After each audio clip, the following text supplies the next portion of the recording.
Hello hi viewers, അസ്സലാമു അലൈക്കും. എല്ലാവർക്കും സുഖമാണല്ലോ അല്ലേ? ഇന്ന് ഞാൻ എത്തിയിട്ടുള്ളത് റെസ്റ്റോറൻറ്റ് സ്റ്റൈലിലെ ഒരു അടിപൊളി ചിക്കൻ ഫ്രൈയുടെ റെസിപ്പി ആയിട്ടാണ്.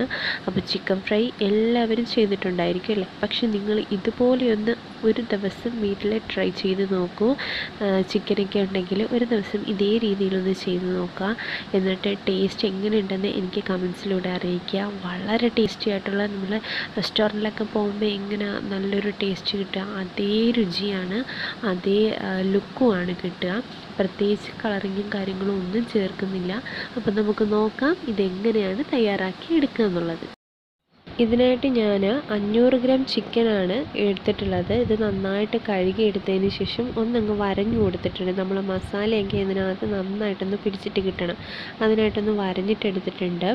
അതിന് ശേഷം ഇതിലേക്ക് ഞാൻ ആഡ് ചെയ്യുന്ന ingredients 1 table spoon ginger garlic paste, അതിൻ്റെ കൂടെ ഒരു ഗ്രീൻ ചില്ലിയും കൂടെ ഒന്ന് പേസ്റ്റാക്കി എടുത്തിട്ടുണ്ട്. പിന്നീട് ചേർക്കുന്നത് 1 ടേബിൾ സ്പൂൺ തൈരാണ്. പിന്നെ 1 ടീസ്പൂണ് കുരുമുളക് പൊടി ചേർത്ത് കൊടുക്കുന്നുണ്ട്. ഒരു 1/2 ടീസ്പൂണോളം മഞ്ഞൾപ്പൊടി, 3 ടേബിൾ സ്പൂണോളം മുളക് പൊടി. ഞാൻ മുളക് പൊടി എടുത്തിരിക്കുന്നത് കാശ്മീരി ചില്ലി പൗഡറാണ്. അപ്പോൾ ഞാനിവിടെ ഒരു കളറ് കിട്ടുന്നതിന് വേണ്ടിയിട്ടാണ് കാശ്മീരി ചില്ലി പൗഡർ ചേർത്തിട്ടുള്ളത്. അപ്പോൾ നിങ്ങൾക്ക് നല്ല എരിവൊക്കെ വേണമെന്നുണ്ടെങ്കിൽ നിങ്ങൾക്ക് സാധാ റെഡ് ചില്ലി പൗഡർ തന്നെ യൂസ് ചെയ്യാം. പിന്നെ പച്ചമുളകിൻ്റെ എണ്ണവും കൂട്ടിയിട്ട് പേസ്റ്റാക്കി എടുക്കാം. പിന്നെ ഇതിലേക്ക് ഞാൻ 1 ടീസ്പൂൺ ഗരം മസാല, ഒരു ലെമൺ ജ്യൂസ്, അതായത് ഒരു നാരങ്ങയുടെ പകുതി ഭാഗം പിഴിഞ്ഞെടുത്തതാണ് ഇതിലേക്ക് ഒഴിച്ചു കൊടുത്തിട്ടുള്ളത്. പിന്നെ ആവശ്യത്തിന് ഉപ്പും കൂടെ ചേർത്തിട്ട് നമുക്ക് നന്നായി ഒന്ന് മിക്സ് ചെയ്തെടുക്കണം.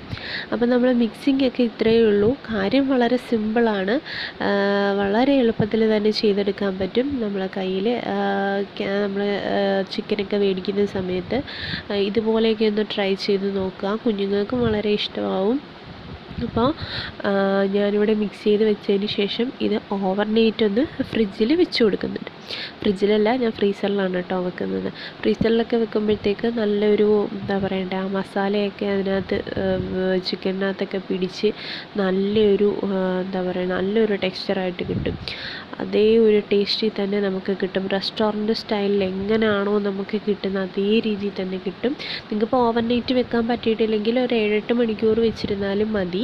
അല്ല, അതിനും ടൈമില്ലാത്തവർ ഒരു 2 മണിക്കൂറെങ്കിലും വെച്ചിരിക്കുക. അപ്പം നല്ല മസാലയൊന്ന് ചിക്കനിലേക്ക് പിടിക്കും. അപ്പോൾ ഇതേ നമ്മുടെ പാൻ ഇവിടെ റെഡി ആയിട്ട് കിടപ്പുണ്ട്. നമ്മൾ ചിക്കൻ ഫ്രൈയൊക്കെ ഒന്ന് ചിക്കനൊക്കെ ഒന്ന് ഫ്രൈ ചെയ്തെടുക്കുന്നതിന് വേണ്ടിയിട്ട്. അപ്പോൾ എണ്ണയൊക്കെ നന്നായിട്ട് ചൂടായിട്ട് വന്നിട്ടുണ്ട്. എണ്ണ ചൂടായതിന് ശേഷം തീ ഒന്ന് കുറച്ചിട്ട് കൊടുക്കുക. കാരണം നമ്മൾ ചിക്കൻ നന്നായിട്ട് വെന്ത് കിട്ടണം. അതിനായിട്ട് കുറച്ചൊന്ന് തീ കുറച്ച് കൊടുത്തിട്ട് വേണം, നന്നായിട്ട് ഡീപ്പ് ഫ്രൈ വേണം ചെയ്തെടുക്കാൻ. അപ്പോൾ അതൊക്കെ നിങ്ങൾക്ക് അറിയാവുന്ന കാര്യമായിരിക്കും അല്ലേ? അപ്പോൾ അറിയാത്തവരുണ്ടെങ്കിൽ അവർക്കും കൂടെ ഒന്ന് മനസ്സിലാവുമല്ലോ എന്ന് വിചാരിച്ചിട്ടാണ് കേട്ടോ ഇത്രയും വിശദീകരിച്ച് പറയുന്നത്.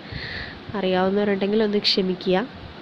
അപ്പോൾ ഇതിലേക്ക് നമ്മൾ എപ്പോഴും ചെയ്യുന്നത് പോലെ, എങ്ങനെയാണോ ഫ്രൈ ഒക്കെ ചെയ്യുന്ന പോലെ തിരിച്ചും മറിച്ചും ഇട്ട് ഫ്രൈ ചെയ്യുക. പിന്നെ ഇതിന് ശേഷം ഞാൻ കുറച്ച് കറിവേപ്പിലയും കൂടെയൊക്കെ ഇട്ടിട്ടൊന്ന് ഇതിൻ്റെ കൂടെ ഇട്ടിട്ടൊന്ന് ഫ്രൈ ചെയ്തെടുത്തിട്ടുണ്ട്. അപ്പോൾ നമ്മുടെ ചിക്കൻ ഫ്രൈ ഇതേ റെഡി ആയിട്ട് വന്നിട്ടുണ്ട്. ഇത് ഞാൻ ചെറിയ ഗാർണിഷിംഗ് ഒക്കെ ചെയ്തിട്ടുണ്ട്. അപ്പോൾ അത് വീഡിയോയ്ക്ക് വേണ്ടിയിട്ട് ചെയ്തിട്ടുള്ളതാണ്, തികച്ചും ഓപ്ഷണലാണ്.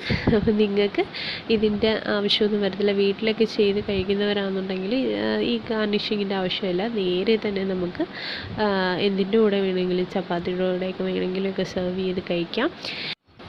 നിങ്ങൾക്ക് ഈ ഒരു റെസിപ്പി ഇഷ്ടമായെന്ന് ഞാൻ വിചാരിക്കുന്നു. നിങ്ങൾക്ക് യൂസ്ഫുൾ ആയിട്ടുണ്ടെങ്കിൽ നിങ്ങൾ എൻ്റെ ചാനൽ സബ്സ്ക്രൈബ് ചെയ്യാനും ലൈക്ക് ചെയ്യാനും ഷെയർ ചെയ്യാനും ഒന്നും മറന്നു പോകരുത്. അപ്പോൾ അടുത്ത വീഡിയോ ആയിട്ട് നമുക്ക് പെട്ടെന്ന് തന്നെ കാണാം. അതുവരേക്കും ബൈ ബൈ.